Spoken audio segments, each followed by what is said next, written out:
encontrado que en la actualidad hay muchos edificios en nuestra ciudad que están vacíos. Son edificios grandes que los construyeron hombres de aquel tiempo, hombres que se dedicaban al comercio, a la empresa, pero que actualmente están vacíos. Muchos de ellos están en conflicto. Pero, ¿cuál fue la razón? Te explicaré aquí de una manera detallada lo que sucede cuando no permitimos que Dios obre en nuestras vidas, en nuestra familia, en nuestros hogares. Dice la Escritura en Jeremías 29:11, porque yo sé muy bien los planes que tengo para ustedes, afirma el Señor, planes de bienestar y no de calamidad, a fin de darles un futuro y una esperanza. Quiero que consideres bien esto. Para toda la humanidad, el pensamiento y el deseo de Dios es de bendecirnos.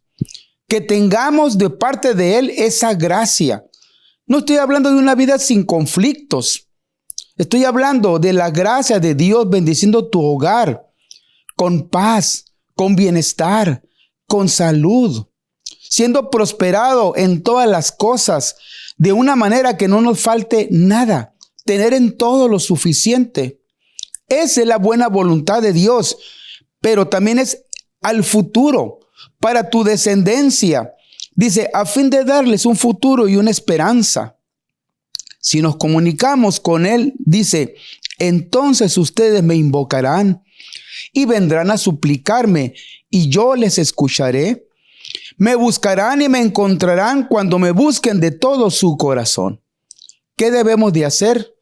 Buscar al Señor, porque sus pensamientos son de bien y no son de mal.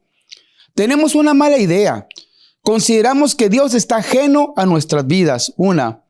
La otra es que Dios es un Dios castigador, que no va a tolerar una falla de nosotros, que inmediatamente vendrá la justicia de Él sobre nuestras vidas.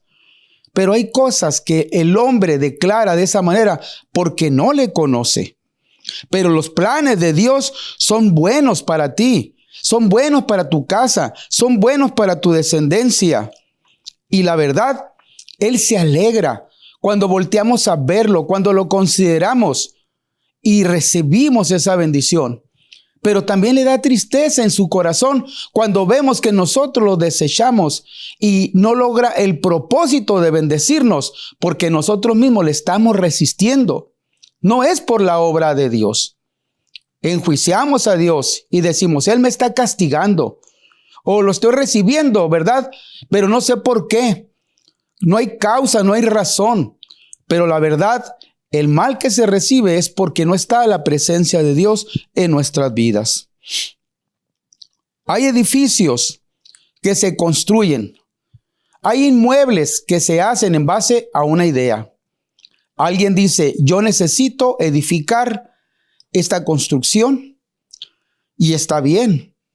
Y viene otra persona y hace el plan, los planes, la dirección. Y de esa forma le da los fundamentos. Va a otorgarle aquel plano, aquel diseño, cómo se debe de construir. Y estamos de acuerdo porque debe de ser así. Darle seguimiento a esas instrucciones asegura que aquel inmueble será perdurable y permanecerá firme. Permanecerá de una manera que da seguridad a la vida de aquellos que lo habiten. Pero si le menguan, si le quitan, si le mueven a ese diseño, a esos fundamentos, a ese plan, a esos planos, entonces habrá situaciones mal.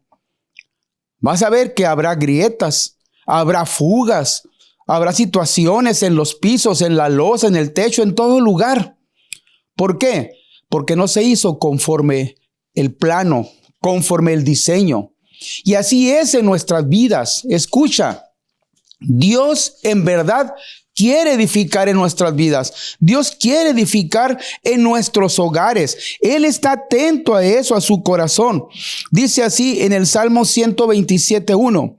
Si el Señor no edifica la casa, En vano se esfuerzan los albañiles. En vano. ¿Qué tenemos que hacer? Que Él edifique nuestras casas. Él ya ha dado su diseño, ha dado su plan, su estrategia, nos ha dado el método. Nosotros nada más tenemos que seguirlo. Es un proceso lleno de amor, un proceso lleno de cuidado, un proceso lleno de sabiduría y de gracia. Y aquella persona que siga esas instrucciones, creo yo que prosperará y recibirá la bendición de Dios, porque así lo dice su palabra. Porque los pensamientos de Dios son pensamientos de bien. Pero aquellas personas que estén dudando, en incredulidad de esa fea, de esa que hiere, ¿verdad? Y desechan a Dios, o aquellos que lo ignoran simplemente, no obtienen esa bendición que Dios quiere. Si el Señor no edifica la casa, en vano se esfuerzan los albañiles. Considera, ¿cómo has edificado tu vida? Yo puedo pensar, aunque no conozco a esos hombres que edificaron aquellos grandes inmuebles, que fueron negocios prósperos, cuando ellos los heredaron, cuando llegó el tiempo de traspasarlo a sus hijos no estuvieron conscientes de esa bendición. Muchos de ellos no siguieron el propósito de los padres o de los abuelos, de los que les antecedieron. ¿Y qué es lo que ocurre? Se pierde la visión, hay otro formato de planes y aquello que era una bendición fue maldición.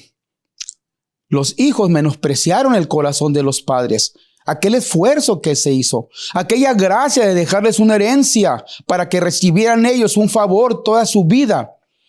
Y así sucede también en la actualidad. Nosotros como padres no estamos edificando bajo los fundamentos de Dios. Y también quiero decírtelo a ti, adolescente y joven, porque tú representas una familia.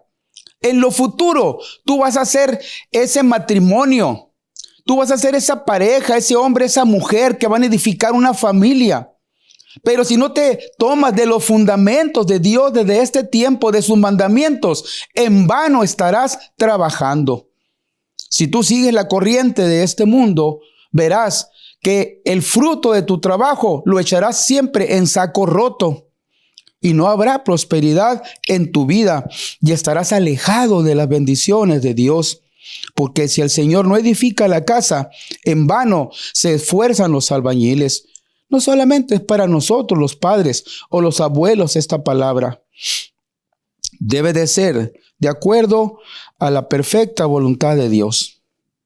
Existen factores que impiden que se reciban esas bendiciones. Yo conocí a una jovencita. Ella venía de Mexicali. Venía de padres que habían sido muy prósperos.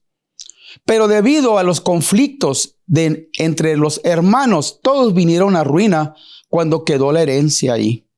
Aunque había buena distribución, aunque había ahí un abogado que estaba leyendo, ¿verdad?, el deseo de aquellos padres, no lo siguieron porque había pleitos, celos, ira, codicia, avaricia, orgullo.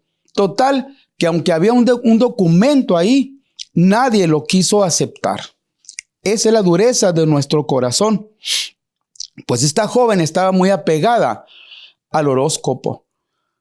Y me hablaba y me decía, tengo que vestirme de esta manera, voy a hacer esto, no voy a poder salir hoy. Y yo le decía, tienes que confiar en Dios. Tienes que vivir confiado en la palabra de Dios. Si verdaderamente en tu corazón está el Señor, toma su palabra y vivirás segura, no en lo que digan otras voces. Y muchas personas están atadas a eso, a pulseras, amuletos de la buena suerte, a cuestiones de usar velas, conjuros que alejen las malas vibras del esoterismo. Créelo, eso no es bueno. Pero también existen otros factores que son dentro de la pareja, problemas, divisiones, desacuerdos y pleitos entre los padres, entre los hermanos, el adulterio, Es un cáncer el adulterio, la violencia doméstica, los divorcios, el orgullo. Una casa dividida, dice el Señor en su palabra, no va a permanecer. Esa es la respuesta de Dios, tanto para el bien como para el mal. Considera cómo has edificado tu casa, cómo has edificado tu vida. ¿Está agrietada? ¿Se ha derrumbado? ¿Modificaste la cimentación y se ha venido abajo? Ve esto, los pensamientos de Dios son pensamientos de bien para ti. Y Él dice, vuélvete a mí de todo tu corazón y te vendrá paz. Esta es la estrategia de Dios. Dice el Señor en su palabra en el Salmo 112:1. Bienaventurado el hombre que teme al Señor y en sus mandamientos se deleita en gran manera. Un hombre que teme al Señor va a ser bienaventurado, va a ser próspero, tendrá abundancia de paz y de gozo. El temor que se refiere aquí no es el temor cuando alguien te apunta con un arma, cuando estás en peligro de muerte. El temor al Señor es considerarlo a Él en toda su grandeza y su poder y su gracia para amarlo y obedecerlo y no ofenderle a Él, reconociendo que toda gracia viene de Él, toda dádiva buena viene de Él. El verdadero temor de Dios es honrarle a Él, tomarlo en cuenta en nuestras vidas. Bienaventurado el hombre que teme al Señor y en sus mandamientos se deleita en gran manera. Lee la palabra, toma el mandamiento de Dios y lo aplica a su vida. ¿De qué manera? Pues como dice la palabra, si Él quiere que lo traten de una manera justa, Él tiene que aprender a tratar a otros de manera justa. Es mejor dar que recibir. El orgulloso Dios lo resiste. Al humilde encuentra gracia delante de Dios. El codicioso acapara, pero el hombre generoso da y vende y es de bendición. Considera y fíjate lo que dice la palabra. Bienaventurado el hombre que teme al Señor y en sus mandamientos se deleita en gran manera. Su descendencia será poderosa en la tierra. La generación de los rectos será bendita. Bienes y riquezas hay en su casa y su justicia permanece para siempre. Hay fruto para él, fruto para su descendencia. De parte de Dios hay gracia, hay bendición. Y cuando vengan situaciones difíciles a su vida, dice el Señor, no tengas temor. Yo estoy contigo. He vencido al mundo. No tengas temor. Yo estaré contigo hasta el fin del mundo. No tengas temor. Mi brazo no se acorta para bendecir tu vida, para salvarte. No tengas temor. Reposa en mí. La bendición de Dios está siempre presente. Pero ¿qué necesitamos hacer? Volvernos al Señor. Hemos fracasado. Nos hemos alejado de Dios. Y hemos tenido derrota en nuestras vidas. Y aquello que hemos tratado de edificar a nuestra manera no va a alcanzar a ser de bendición para nosotros ni para nuestra descendencia. Y en el tiempo de la partida tendremos un gran dolor en nuestra alma, reconociendo que fracasamos. Sobre todo porque no permitimos la presencia de Dios en nuestra vida. Y no habrá una bendición para la vida de nuestra descendencia, de nuestros hijos. La dirección de Dios es esta. Escucha, Dios nos está proponiendo en su palabra cómo hacerle para restaurar lo que se ha perdido, para restaurar aquello que el enemigo ha venido a robar, matar y a destruir. Porque Jesucristo dijo, yo he venido a deshacer esas obras del diablo, del enemigo. Y este es mi mensaje, dice el Señor. Dice en Josué 1:7, Josué era un hombre que había sido un siervo. Y ese hombre estaba pegado a su amo. Josué era un hombre que estaba pegado a un lado de Moisés y le servía. Y él consideró el corazón de Moisés, cómo tenía delante de Dios una gracia.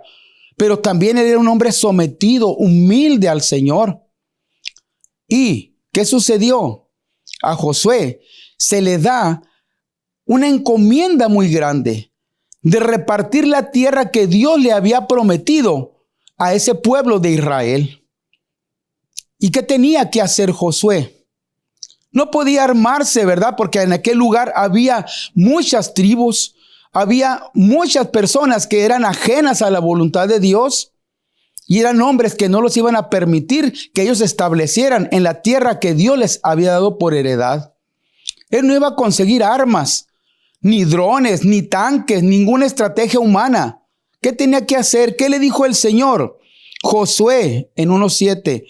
Solamente esfuérzate y sé muy valiente para cuidar de hacer conforme a toda la ley que mi siervo Moisés te mandó. No te apartes de ella, ni a diestra ni a siniestra. Escucha, para que seas prosperado en todas las cosas que emprendas. ¡Qué bendición!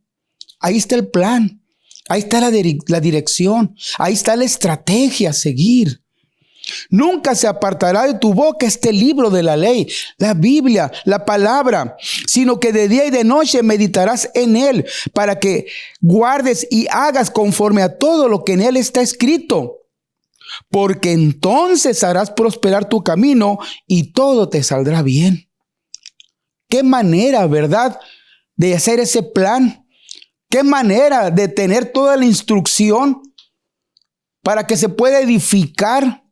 Y no solamente es para tu familia, para tu casa, es en cada área de tu vida, en tu trabajo, en tu negocio, en tu escuela, en toda área donde tú te desenvuelvas. Porque el deseo de Dios es bendecirnos, sus pensamientos son de bien y no de mal. Y luego le dice en 1:9, mira Josué, que te mando que te esfuerces y seas valiente. No temas ni desmayes porque el Señor tu Dios estará contigo en donde quiera que vayas.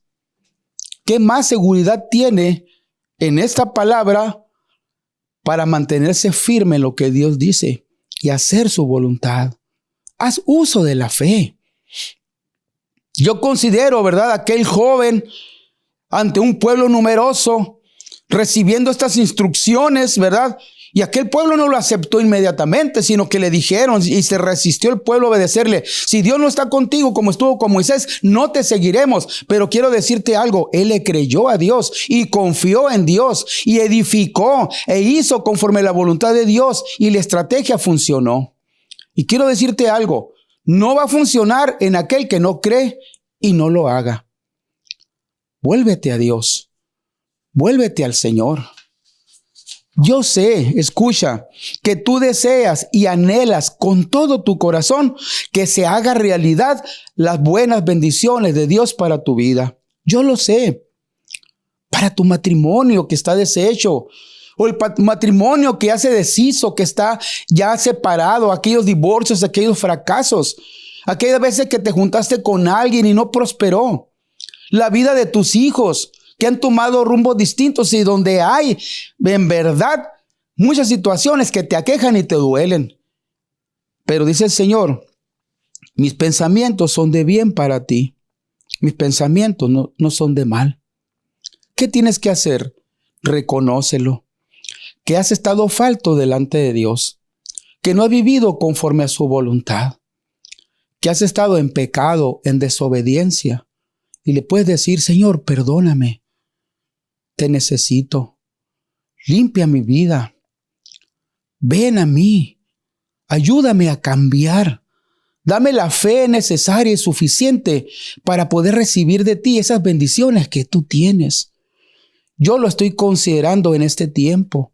Te necesito. Yo creo que se puede hacer tu buena voluntad en mi vida si tú me limpias de mis ofensas y tú vienes a mí con tu salvación y tu bendición.